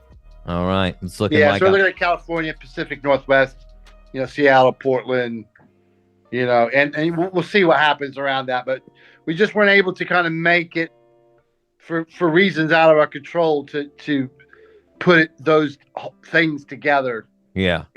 Too many things conspiring against that. So we're looking at doing those as two separate runs, and I think that's I think it's got a lot of positive things going for it to do that. Oh yeah, I'm looking for. I'm hitting up the Miami show. Looks like I'm going to the Miami show. That's the one I'm going. Nice. Yeah, wicked. Nice. Well, now I'm going to come back before we end. Right now, I'm going to come back to the question from before. West Coast music. Top 3 artists of West Coast music. Who wants to start? Andy, Shawn, who wants to start with it? Well, I think Michael McDonald's got to be there. Okay. All right. Michael McDonald. Now, you don't have to put these in order. We're just gonna go 3. We won't say who's 3, 2, and 1. Michael McDonald. Who else we got? Go on, Shawn. All right. Well, I could tell you, Michael McDonald was in my top 3, and that would be Michael in the Doobie Brothers. From that kind of Take It to the Streets to the One Step Closer era, as well as his first solo album. That's just all gold. I think you got to look at Steely Dan, for specifically for Asia, Gaucho, and the Night Flight solo album. That's the trilogy right there. I've got a third one, but Andy, who's your third? Who's my third? Yeah, who's another one for you? Yeah, I mean, it's tough. It's tough. Yeah, I mean, I love Hall & Oates. They get associated with yacht rock and West Coast. But I don't know whether I would categorically put them as West Coast at the same time. And then you come down to like the big kind of, not the one-hit wonders, but people like Ambrosia, who had massive tunes like Biggest Part of Me, which are just from someone coming at it years later in younger life, being educated. That for me is such a standout. It's a perfect song. It's a perfect piece of writing and production. But is it enough to make that artist like the top 3 West Coast artists? Do you know what I mean? Yeah. It's like, is it enough? I don't know. What do you think, Shawn? Well, there is a band, or Pages maybe.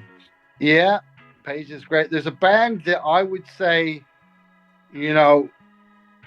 would be my third. Now, maybe not obvious. Okay. Is referring to them as a West Coast thing. America. No, but I originally coming from Chicago, but being based on the West Coast. But I think as a band, their influence was as strong as Steely Dan. And also in the way that Steely Dan was a very musical and sophisticated band that had hits on the radio. Also very similar in that respect. And I'm talking about the Elements, known as Earth, Wind, and Fire. Oh, right. What a catalog of beautifully, written and played and arranged, records. I mean, just like great tunes that every musician, at that time was like Earth, Wind, and Fire was. I mean, you can hear the influence in so many things, and it goes into, your David, the David Foster connection of I Am and After the Love Is Gone and those kind of things, and how those go into, Airplay and Bill Champlin and you hear on us big time. Yeah, Chicago, whatever. I mean, Earth, Wind, and Fire, one of the best groups out there for me. Earth, Wind, and Fire, Mount Rushmore of great 70s groups. Yeah, that's a great show. What was that? What was that, Shawn? Sorry, cut out a little bit. No, I just said they're right there on the Mount Rushmore. Yeah. Of the best groups ever, Steely Dan and Earth, Wind and Fire. Well, I mean, talk about wall of sound. My Earth, Wind and Fire, man. That is they layers upon layers of those songs for sure. I mean, there's some musicians. It's a musicians band, but also just so many great hit songs and just like they just tick all the boxes, man. They tick all the boxes. They got they got it all going on in there, Absolutely. man.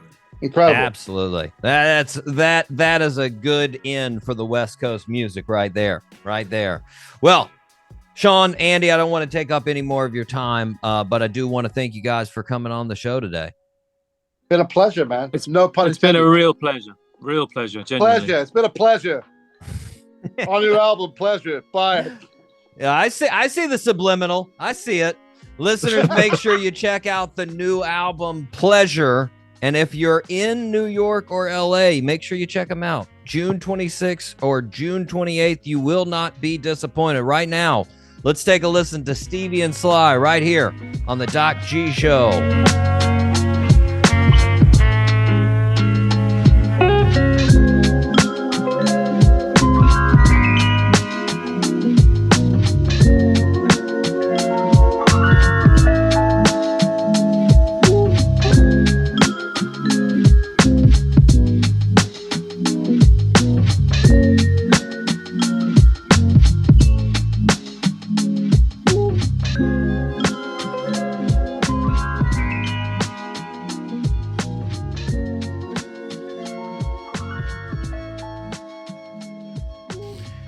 And we are back here on the Doc G Show, Spinnaker Radio, WSKRLP 95.5 FM. You just heard Young Gun, Silver Fox. My goodness, Mike. I do love those jams. And, the jam I was getting you on, Stevie and Sly, in that jam, I bet you didn't notice. We talked about it a little bit in the interview. They're playing bottles in that as far as part of the rhythm. Say what? If you go back, you listen to the chorus portion of it, you'll hear in there they've got different bottles filled up to different levels to give the sound for the rhythm back there. Sounds dope. Oh, I love that. Yeah. That's cool. Getting creative. I mean, that's one of the things Shawn does. He's all about he doesn't really ever do electronic stuff. It's all acoustic instruments, and he does all kinds of wild stuff in there, man. Pretty dope. Yeah, I like that. Mike, this did not make it to the actual interview, but prior to recording the interview, we were getting ready to go on. So as we were getting ready to start, I gave him the normal spiel that I give any guest, which is, guys, let me know. Of course, this is recorded, so we can edit anything out. So, if you want to add something, you want to talk about something that we don't talk about, just tell me. We'll start talking about it. If there's something that I do bring up that you don't want to talk about, we'll cut that out of the interview. And then Shawn was like, "What about cussing? What's your policy on cussing?" And I was like, "Oh man, go for it. Cuss as much as you want. We don't care." I was like, and he was like, "Yeah." And I was like, "Yeah, we'll go back. We'll bleep it out."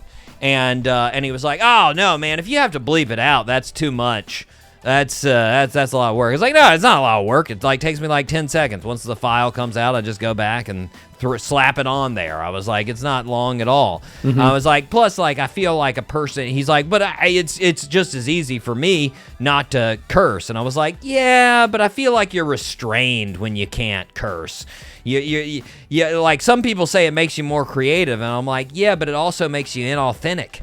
That's not you, So I was like, make sure you do. And then we said something, I said something else. And in my mind, I'd already switched off of that topic, Mike. I was on to the interview. And then Andy the other member of the band, he's like, well, let me just say this. It's a pleasure getting interviewed by such a handsome and like I had like completely forgot, like I said, about that cursing thing, and I was just like, what? Why did he call me Wait a second. And like I was so confused in my head, like I laughed at it because I was just like, okay. But then like when I went back and I was actually editing, I was like, oh, he was just doing it because of the oh man, like because the whole time I was just like, did I do something? Is that like a thing? Is that what? Oh yeah. Finally figured it's a British thing. Well, yeah, I mean they obviously use it a lot more than we do as lingo in general. But like, just like I was like, I don't know how in the 5 seconds from where we talked about it, I just completely removed that from my head. So when he said it, I guess maybe it's because he said I'm a handsome. So like, you know, I've never been called Okay, I've been called handsome before, but it's rare, Mike. It's a very, of course you have. It's a very rare thing. So I was just like, what? Oh, I'm attractive? Somebody what? Thank you. That's nice. Thank you. So I just completely forgot about, you know, the cursing part, and I was like, wait a second, why'd he call me? Man, I felt so stupid though after I went back and recorded. I was like, oh, how did I? Wow. Anyways, Mike.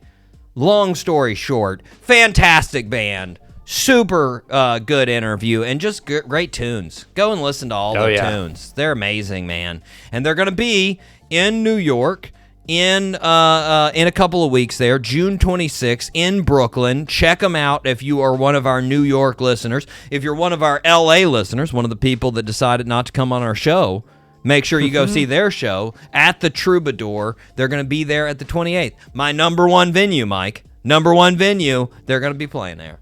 Pretty exciting. Pretty exciting. Cool. Mike, but we need to move on to the fastest growing segment in the world. Mike C, top 3.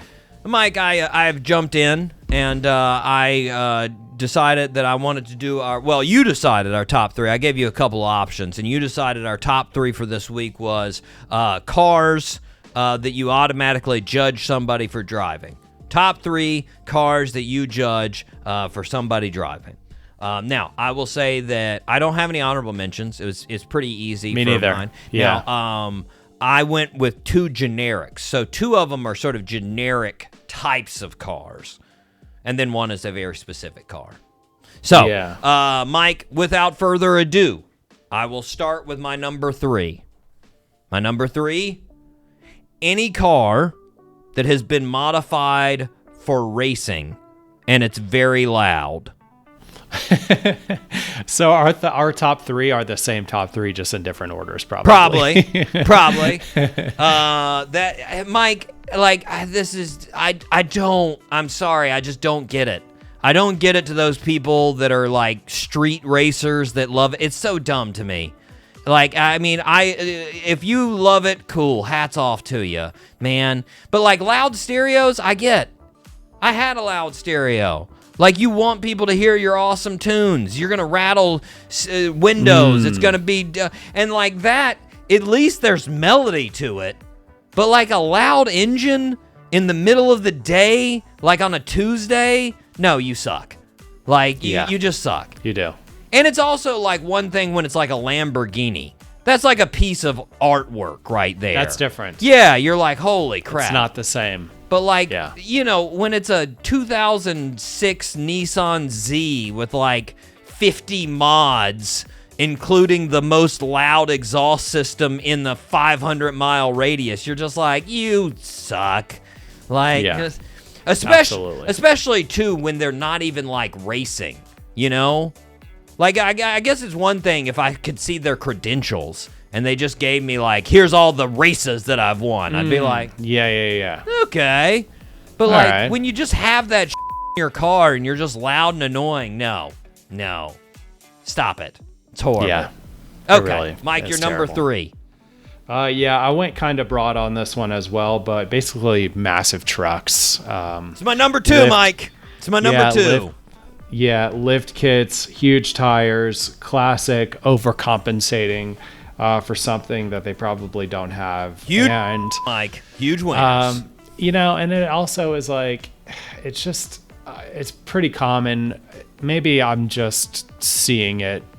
But anyways, they're always in the far left lane, man. Yeah. They're always in the far driving left lane. Slow, not driving passing slow. people. It's come on, what are you doing with your life? But with all that being said, it would be pretty cool to have a massive truck. I mean, come on, that would be awesome. Well, so me and my parents, but I'm different, Doc G. I'm not that guy. Me and my parents have talked about it a lot. The one advantage of any truck or SUV like that is you don't have to look at where you're driving at all. Nope. Like, I mean, that's the thing, is you are a tank, right? Like, you go over the curb and you're like, who cares? Like, you just run right over the curb, you just blah, blah, blah, blah, and you just keep going. Like, it's fine. Like, you can leave a parking spot where it's got the little you know, what you call it, the curb stopper. You can just run right over that thing. It doesn't even matter. You can run right out of the front. It's fine. Like, but see, that's the thing. As soon, like, I switched from having a Jeep to having a sports car. And, like, as soon as I got that sports car, well, actually, when I went from a Jeep to having my Honda Civic, like, when I got that Honda Civic, I scratched the at Honda Civic all the time because I'd be leaving somewhere and I'd forget that I only had like 6 inches off the ground, and so I'd hit a curve or I'd hit something and just be like, and I'd be like, oh, ow, man. So like, I definitely get that. That's a cool feature. But like, I mean, when you've got a truck that's got like 48-inch tires, especially, too, when you've got all the fixins on your truck and it's clear you have never used any of those fixins. Nope. Like, I hate to be that guy, but when there's, like, not a speck of dust in the bed of the truck and there's not a speck of dust on those giant tires and you're like, then what the you have it for, man?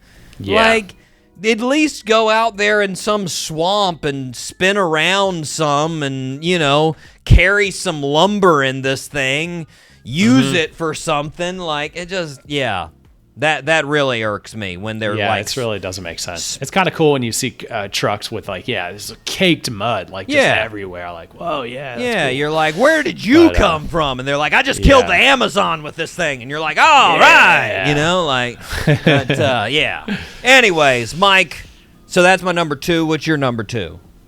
My number 2, hey, going back to your number 3. Okay. Pretty much any Honda Civic made between 2000 and 2004, loud muffler. I wrote that you have unmet needs, and those needs are now being met via your obnoxious sounding car. Now, Mike, I will tell you, my Civic was almost silent because my Civic was a hybrid. It was there you go. It made zero noise. So yeah. That's good. Those are the kind of Civics that I love. And I'll be honest, I mean, I loved it too, Mike. It was a super dependable car. It was awesome. They're a very dependable car. I mean, that's why you still see Honda Civics from 2000. Oh yeah, man. They are nice. Yeah. I wish they let me put this out there cuz we've got big clout with all the car companies. Honda, if you could make a fully electric Civic, that'd be awesome. I don't know why they keep doing these hybrids, man. Because they're coming out with a hybrid Prelude, and I'm just like, Honda, make the full jump, man. Go full electric and give me a full electric Prelude. I'd be all over man. Yeah. Come on. Anyways, speaking of electric, Mike, my number 1.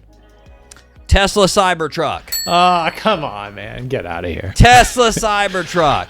Hard disagree. Number 1. You're bag. Sorry.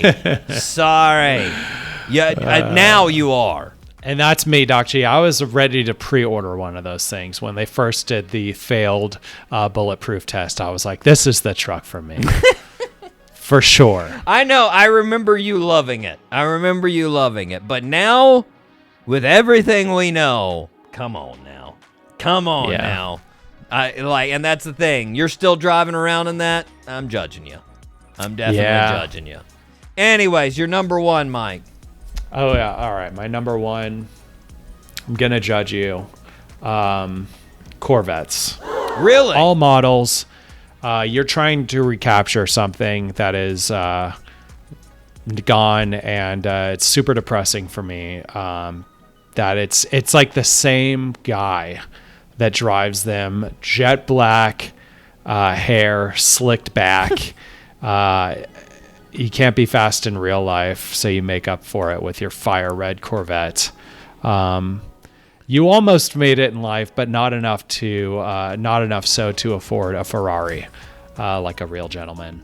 Yeah, I don't know. Corvettes, it's always a type. I'm judging them. I'm not saying they're terrible people. I'm just saying I'm judging you, Rick, for driving a Corvette. Rick from the lifeguard is so upset at you right now. Yeah. Well, hey, in lifeguard, he was a regular aged guy. You know, he was old, dude. That was the whole thing. He was old as. Come on. Yeah, I guess. Okay, but I he guess was it's 35, more so these. but still. Yeah, Corvettes. It's an easy. I love a good Corvette, man. Now I like the new ones. The new ones look pretty cool. Now, are they always driven by people over the age 60? Of course they are. Are they all people that are trying to look cool? Of course they are. But I still love them. They're still a dope car. Now, judging the person though, yeah. That being said, Mike, my brother hates you. That's a fact. Sorry. Okay, Sorry, Mike. Nothing against you. It's the old guys. Well, my brother's an old guy. He's not old. Okay, let's go on here, Mike. I've got some more choices for you here. Okay. Next week, should we go? Here's the first choice. Top 3 things you look to order as an appetizer. So if you come into a restaurant, you don't know what's on there, but you're thinking, I want an appetizer. What are your top 3 choices? That's a good top 3. I like that one. Let's go with. Okay. Hold on. Actually, let's. What else do you have? In your opinion, top 3 hipster doofus places to live in America. The most hipster, goofy cities that you think, just in your head. Doesn't have to be true, but just in your head. What are they? We might offend some listeners on that one. Okay, next one. Let's see. Top 3 weird things that you got into before you were an adult. So I'll give you an example, Mike. Like, do you remember Pong? Or not Pong, Pogs. Pogs. Gosh, like weird things like that you just like all of a sudden were raging as a kid. Like, oh my God, this is the coolest thing ever. And then you look back on it and you're just like, what the is that? That was so sad weird. Because I still love all those things.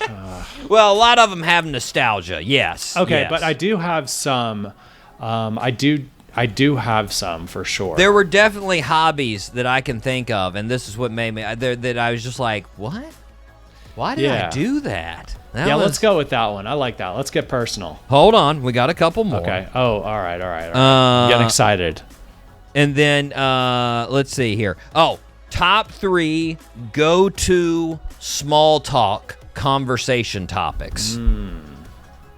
You get stuck in like an elevator, you get stuck having to talk to the mechanic. What's the number one thing you're going to go to?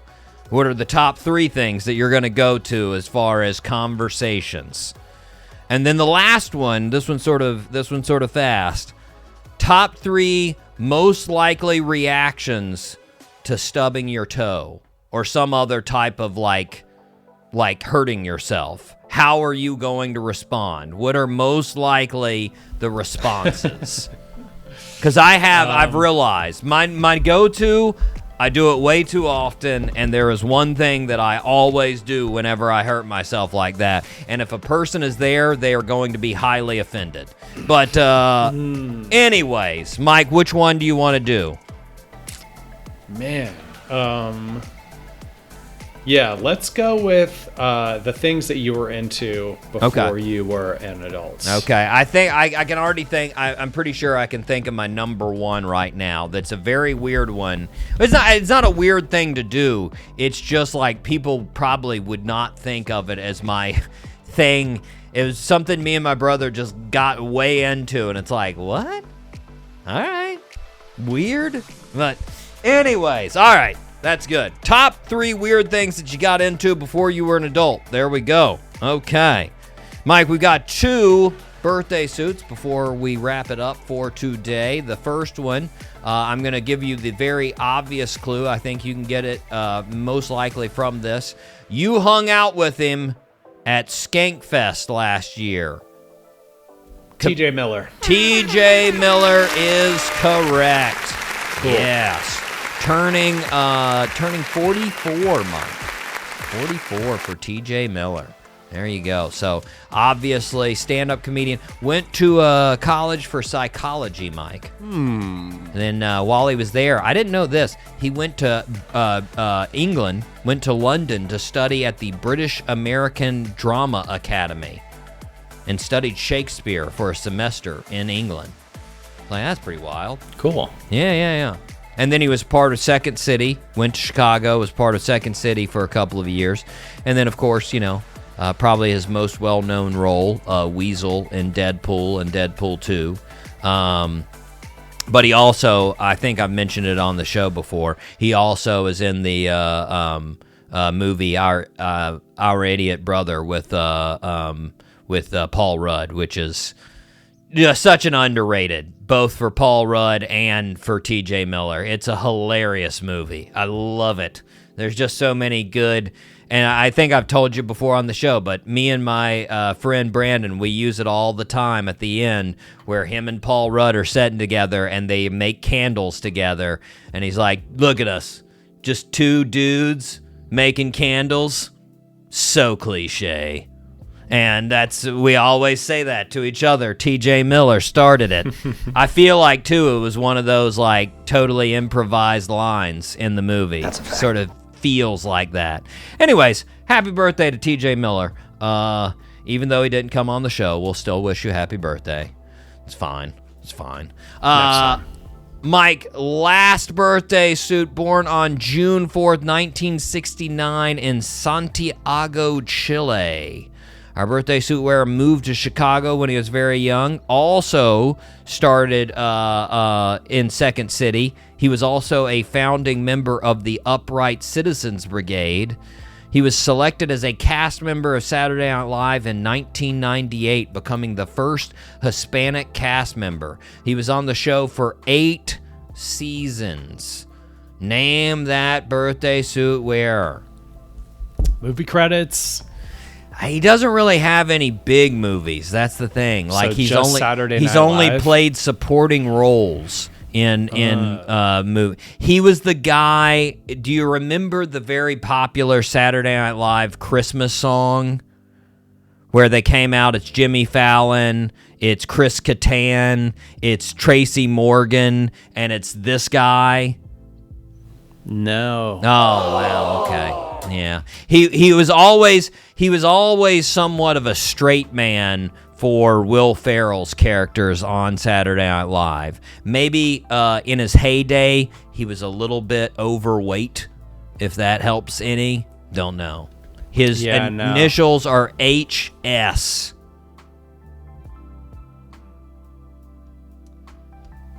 Yeah, I'm gonna have to pass on that one. Horatio Sands.